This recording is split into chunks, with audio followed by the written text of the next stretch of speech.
আমি আমার মা বাবা দুজনকে ভালোবাসি, কিন্তু আমার কাছে মনে হয় আমার মা থেকে বাবাকে বেশি ভালোবাসি। মায়ের কিছু হলে ধৈর্য ধরতে পারলেও বাবার কিছু হলে ধরতে পারি না। আমার প্রশ্ন হলো, এরকম আচরণ কি আমার গুনাহ হবে?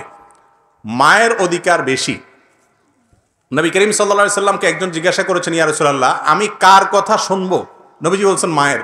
বলছেন এরপরে? বলছেন মায়ের। বলছেন এরপরে? বলছেন মায়ের।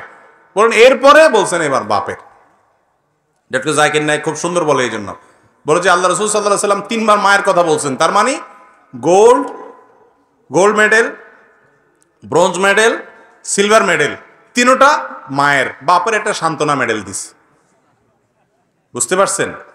কারণ সন্তানদের প্রতি সবচেয়ে বেশি অবদান থাকে মায়ের। বাপের অবদানও থাকে, অনেক আছে, কিন্তু তুলনা করলে, কম্পেয়ার করলে মায়েরটার পরিমাণ অনেক বেশি থাকে। এই জন্য তাদের প্রতি আমাদের বেশি আন্তরিকতা, দয়া মায়া থাকতে হবে।